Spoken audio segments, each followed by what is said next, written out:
Hello everybody and welcome to episode 30 of the Wimlex podcast. We're delighted to have Ron Simpson in our show today. Ron is a creative and storyteller. And he's the founder of one of the most exciting startups in the food industry, the Avocado Show. They're serving pretty healthy food while curating and creating everything cool about the avocado. So in this podcast, where Willem is the host, Ron is being interviewed about their storytelling, about how to get a share of voice in this already crowded food marketing world. And he's telling about how to set up restaurants while not having a background in that. So a lot of cool stuff happening in the show today. The Wimlex podcast is being brought to you by Lena Huckeleur from Stockholm, Alexander Graf from Germany, and Willem Blom from Amsterdam. And the original founders are Spryker and Debt Agency. So sit back, relax, and enjoy the show. Hello everybody and welcome to the Wimlex Show. We're delighted that we have Ron Simpson with us today. Ron is a storyteller, owner of 24K Agency, and he's also the founder of the Avocado Show, a restaurant chain in Amsterdam selling avocados and more. Ron, could you please introduce yourself and also the Avocado Show? I think you just did that very well. My name is Ron. I'm 35. I'm from Amsterdam. As you said, I'm actually from nightlife and marketing. Have a base in that and an agency called 24K.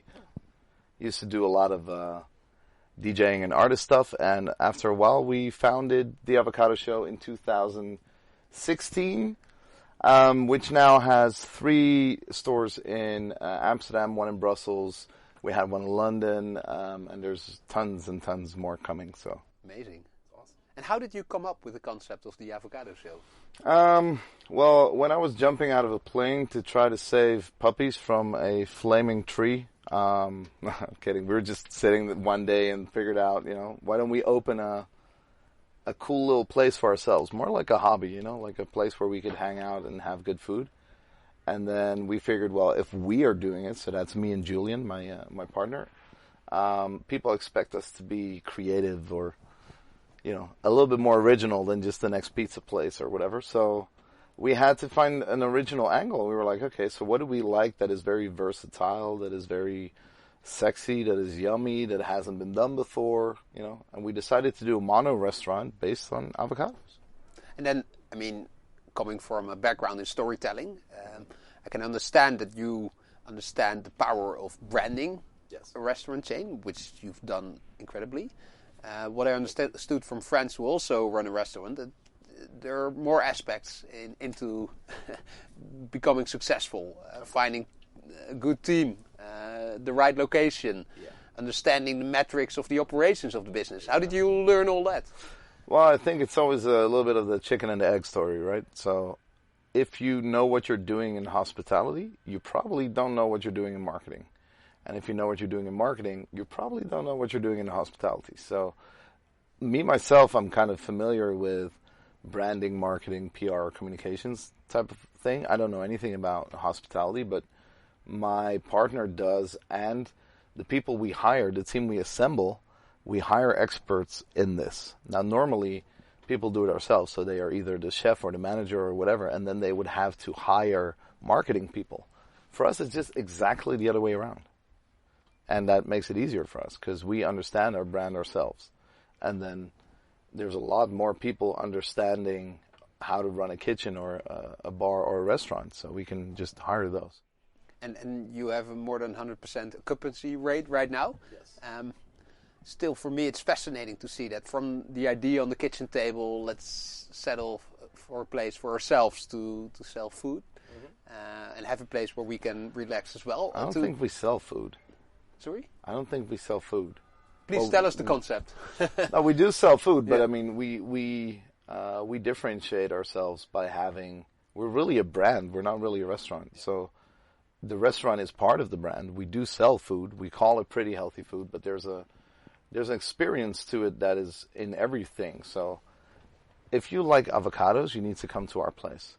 If you like avocados and are coming to our place, it's called show. So you start to expect things. Once you come in, we're going to give you this experience. We're going to tell you about everything. We're going to show and serve you amazing food you've never had before. You can buy all kinds of other stuff like cookbooks and merchandise and cool shit you can't find anywhere else. So it's more of a total experience than that it is just selling food. Is that what differentiates you from other restaurants, you think?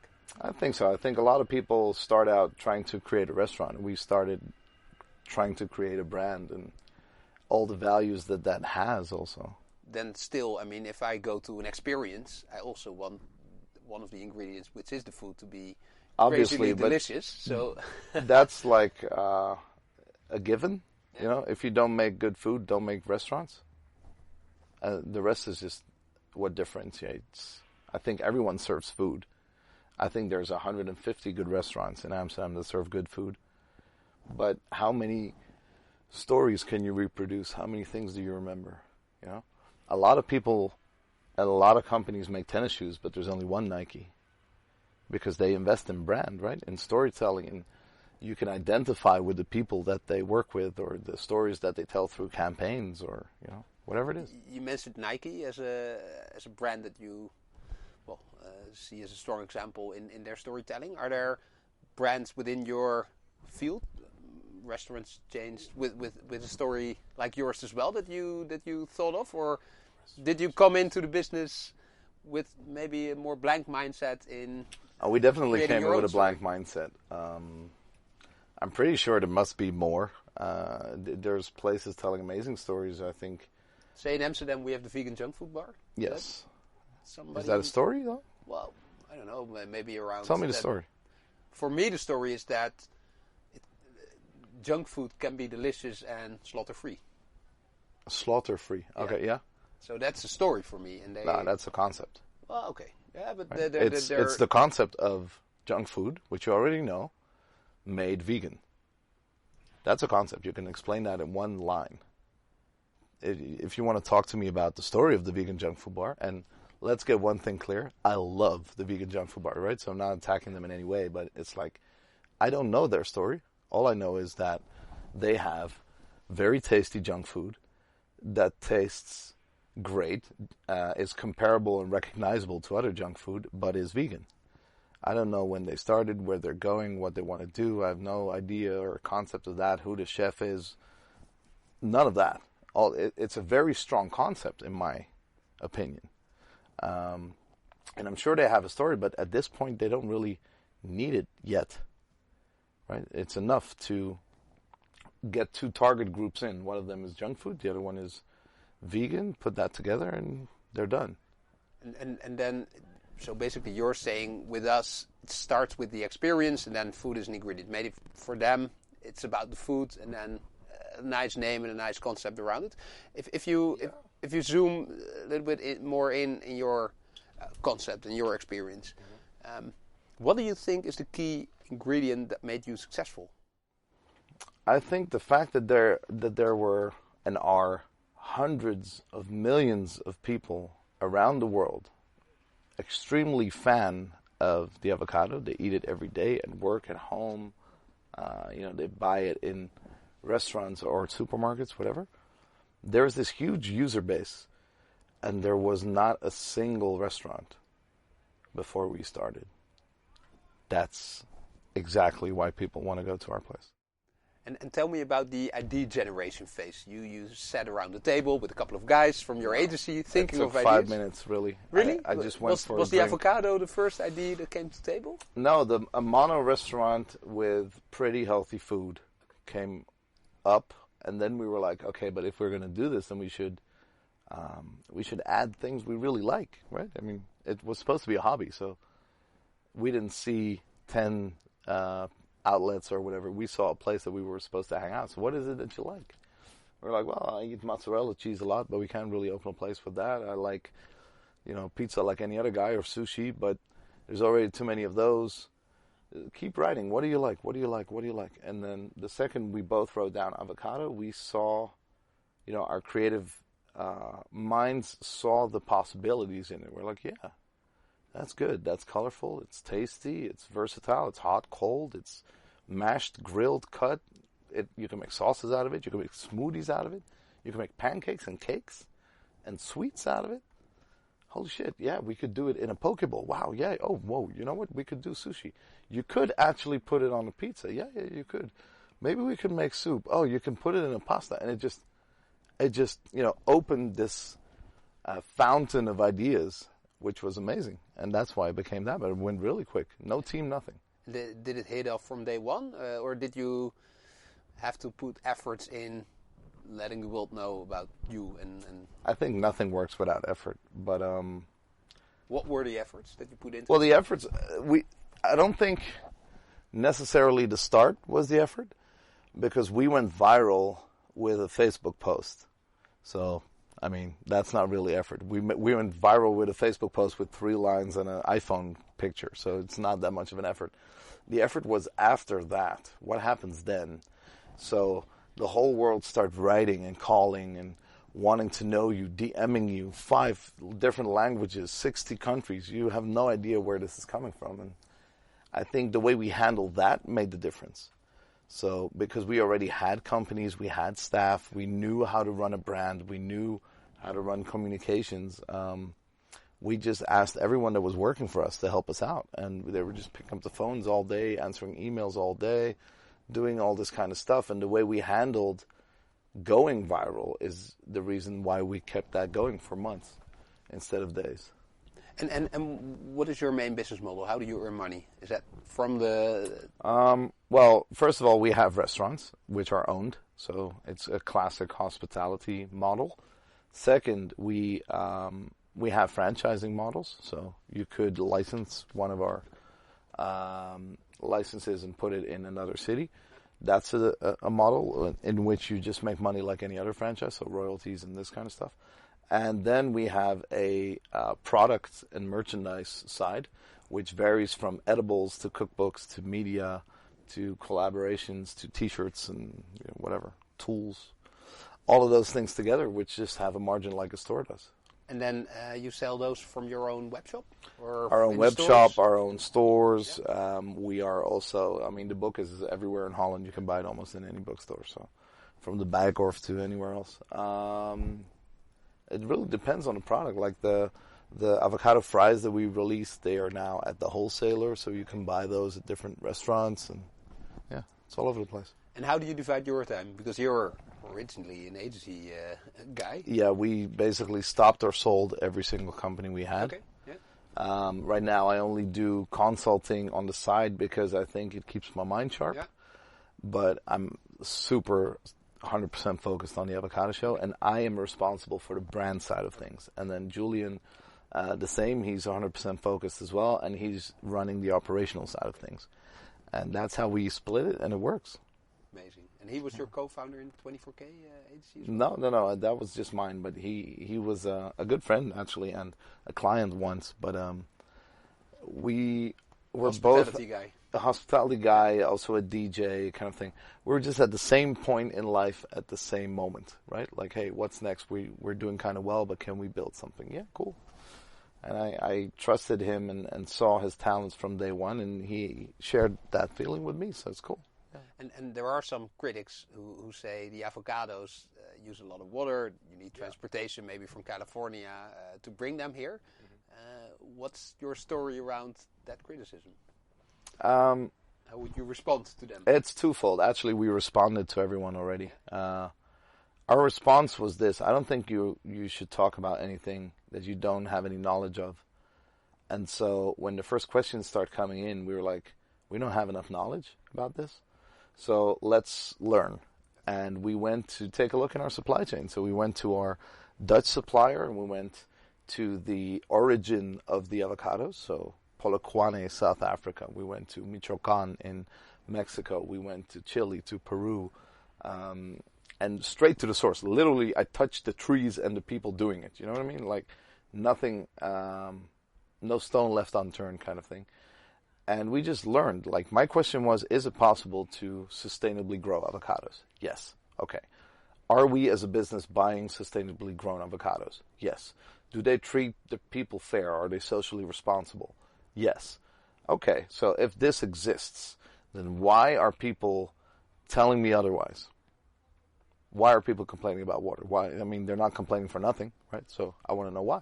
Well, it's interesting. It's also, I think, if you look at water usage for competitive products that people eat in restaurants, say meat and dairy, their water consumption and also is even higher than avocados. It's much higher than avocados. So the question for me is also, why is avocado now one of the items that is because it's blowing up and it makes news. But what I'm saying more is that if people are complaining, where smoke there's fire, or where there's fire there's smoke, one of those. So to me it was very interesting because up and down our entire supply chain we were doing everything right. So and people were still complaining. So I was like, why do they know where this is coming from? Like, is it a certain region? Is it a place? Is it a country? Is it a farmer? Which actual report did you read about this? I couldn't find it. So I think, if you compare it to other products, definitely avocado isn't the worst. But also, the big boys are doing it right. It's actually the smaller farmers, smaller companies that have trouble upgrading their technology or changing this kind of stuff, or they work in a poor piece of the country, or, the hard thing the easy thing about that is that's fixable, right? So if we make sure that they get money or funding, we can change their tech, and then it works. They could just go into drip irrigation, then you don't spill water anymore. We could change every tractor into an electric one, so we don't have trouble with that. We could get them on the same planning so they could use slow transport and they don't fly it in anymore. All these solutions are there. When it becomes tricky is when it becomes small. So imagine being a farmer and you're in the wrong place for avocados, but you were in the right place for something else. So you were doing grapes or you were doing oranges, and you have a family and you have a small, really small farm, and you invested everything you had in grapes or oranges, and it doesn't work. And the next day, you don't know what to do. You're bankrupt. You're not selling anything. It doesn't go right. Your children are hungry, You open a newspaper and it just says, avocado is booming. Would you plant an avocado tree? I think you would. Right? And even if it's the wrong soil and the wrong climate and whatever, your mindset is like, first of all, I need to feed my family. Second of all, the whole world is doing it. Third of all, it's natural, right? And four, this is my only way out. I don't know anything else. I'm not schooled. I don't know anything else. So I'm not mad. I'm not, it's just a real problem. It's something that is just created by different circumstances. And I think in the long run, and this is now also part of our brand DNA, we changed our goals. Our goals are now, we want to become a universal global brand. Like, we want to be to the avocado what Chiquita is to banana. We want to grow and expand and share our love in all the cool cities of the world, because we believe that these people are everywhere and want to share this fun with us. And the third thing is, I believe that if we grow big enough, that we can steer the avocado growth in the right direction, that we can demand certain sustainability, we could help out the little man, we could, do all this kind of stuff, because I'm sure there's ill will somewhere, but not where we are. So all the big boys are willing to help the people around them. They help their communities. They do this kind of stuff. It's just, you're talking about countries that are in development. It's not as easy as, screaming from Amsterdam, hey, we should change all this stuff. We should.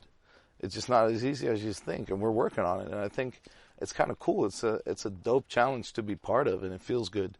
We had Tony Chocolonely in our podcast show, and I love that brand. I love that guy also. They're also great at storytelling, like you, and they introduced the concept that was new in the cacao market, which was slave-free chocolate.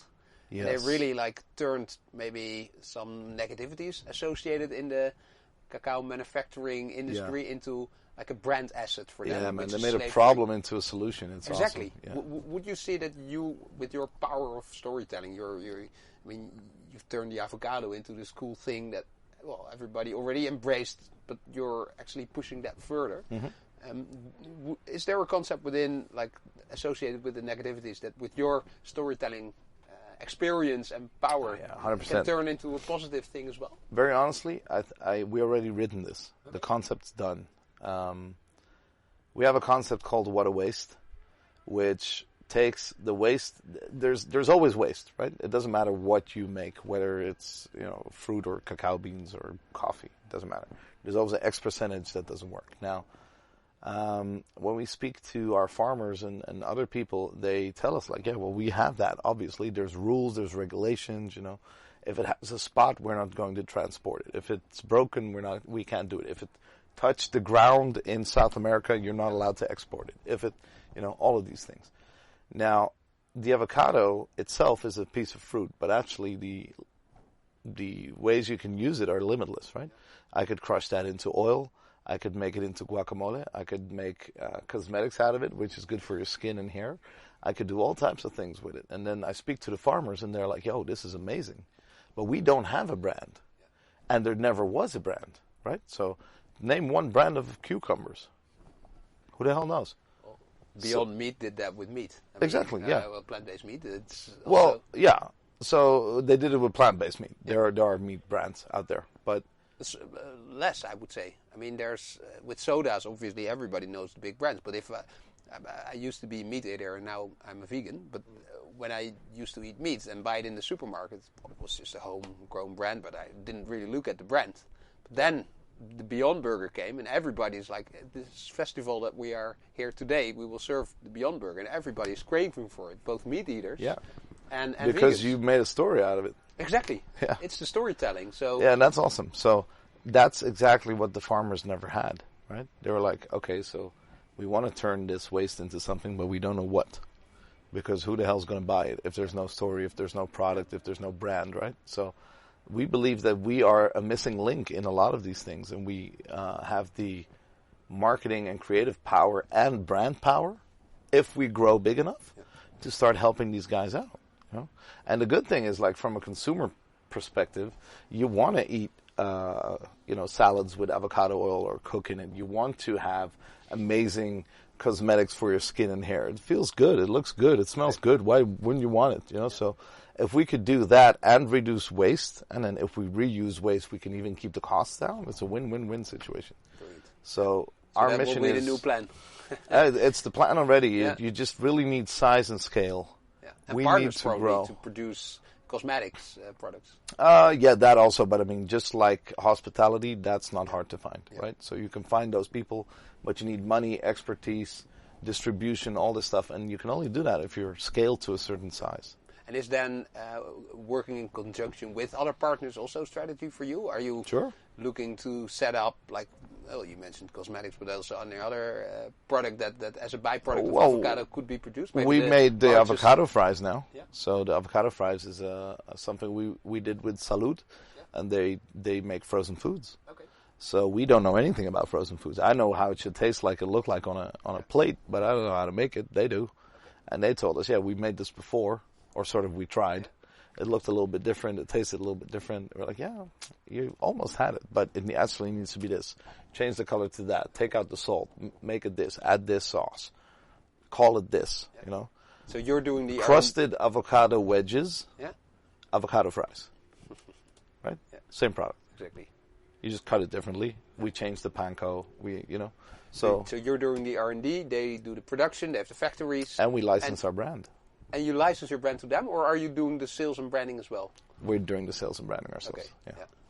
So how does such a partnership then in reality look? Are you like the co-owner of the avocado fries, or is it your We product? own the avocado fries. We hire them to create it and stock it. Okay.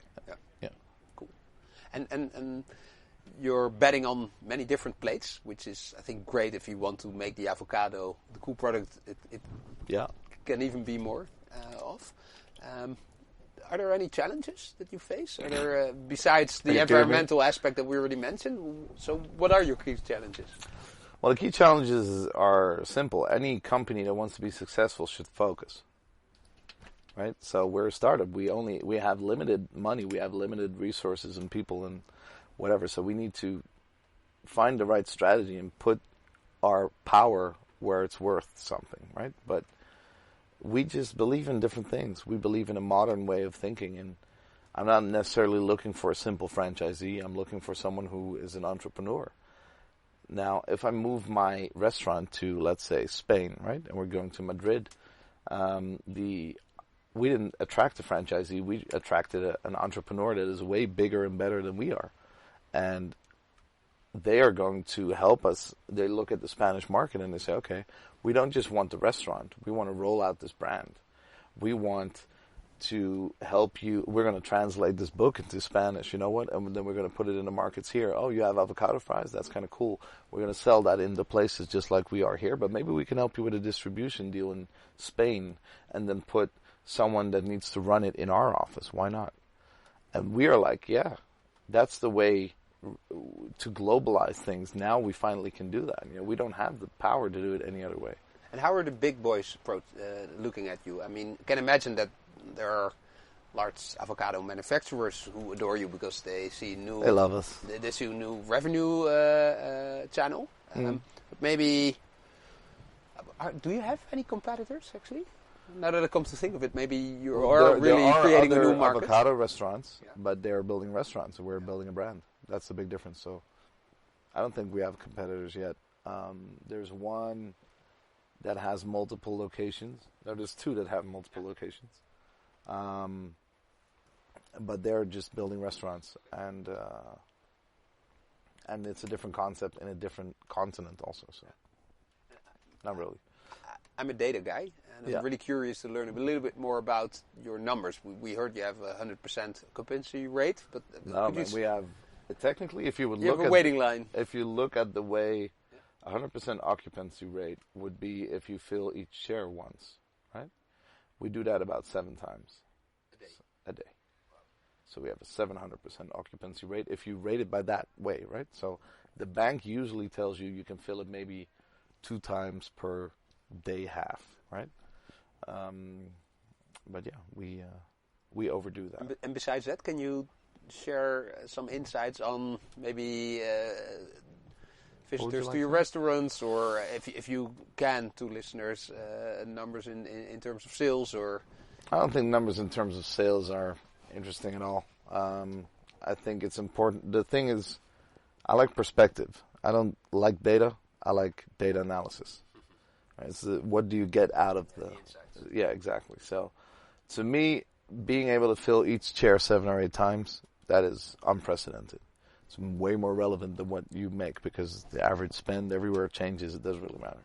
I think that's very interesting. I think we get anywhere between 300 and 450 people a day at the restaurant. At each individual restaurant? It depends on the size of the restaurant. We go through about, by now, I think 1,000 avocados a day if you add them all up. So it's kind of cool. Yeah, what kind of metrics would you need? I don't know. We have 130-something thousand followers online, which is amazing for a small little hobby. Well, it's not a hobby anymore. It's not a hobby anymore, no. If you hit so many clients a day. We're just having fun, man. We're just trying to incorporate everything we know and try to take this as far as we can and have fun while we're doing it. I asked this question to Tony Chocolonely as well. There are brands in the world that have amazing storytelling, like Ben & Jerry's in the past, Vegetarian Butcher. And they, in the end, teamed up with a multinational company because they thought that their mission could be achieved quicker compared to when they would stay independent. Is that something that could quicker? Is that what they thought? Among other things. But is that something that would be a possibility for you as well? Well, for example, to expand in, I don't know, the US or in Asia or in other parts of the world? Yeah, obviously. There's ways of doing that. Now, we already have a major investor, Orange Wings, with Sean Harris, which is amazing, and it got us this far. So we're about to, with her help, I think we're going to hit break even, which is cool. And then it opens up a second, round. And any company can choose the way they want to do that. You could go to a multinational, or you could go to a bank, or you could go to private, or you could go to equity. It doesn't really matter. I think everyone has their own strategy. The only time I would ever double up with a huge multinational is if they have the power to do something that I don't. And by the power that I don't, I also mean even if I had the money that I couldn't do. You know what I mean? So smart money, like bringing in an operator knows how to roll out things. Yeah. Something like that to me is more interesting than if a big food company says, "Yeah, I want to be part of this," and then I would say, "Well, that's great, but you make products. Yeah. You have money, but other people have money. I'm looking for something that rolls out." What kind of additional capabilities would you look at then? Mostly operators. So can you run a business? Can you scale up? Can you, run an operation like that? If you're talking about America, I mean, that's a super interesting market, but it's huge. And I mean, legally huge, state-wise huge, territorially huge. It's really hard to roll something out that big. You need someone with a backbone in that, not just cash. Cash won't take you everywhere. Yeah. And how would you regard Amsterdam as a city to start? I don't think Amsterdam is a city. It's my favorite place, but it's a village compared to the rest of the world, right? So, and I'm glad it is. Where are you originally from? I'm from Tel Aviv. Okay. It's also a very vegan-friendly city where probably your Avocado Show would hit off. Almost the vegan capital of the world, yeah. I think a city like Amsterdam is cool because you can really see what it does with travelers and locals. And there's a reason why really big brands use Holland and Amsterdam as a test market, because we have the right demographics here. It's very mixed. We have all types of cultures and religions, and people come from everywhere. And it's a really nice little melting pot to figure out if stuff works. That's why I'm really glad we did it here, and that's why we're building what we are building. Right? We could have just kept one restaurant and started franchising, but we're doing more because we believe we can prove everything. You want to see a flagship store, we'll build one. You want to see one in a mall, you want to see one in a high traffic travel hub, cool, we'll build that. You want to see a to-go version, we'll make every single version of it. Come and look how we do it in Amsterdam, and then take it wherever you want to go. Cool. That's the way we run things. Yeah. Thanks so much for being in the show, Ron. Oh, thank you, man. Really amazing story, and I would happily try out the avocados. Oh, you're super welcome, man. You can come by anytime. Thank you so much. Right. Thank you so much for listening to the podcast. Yeah, thanks.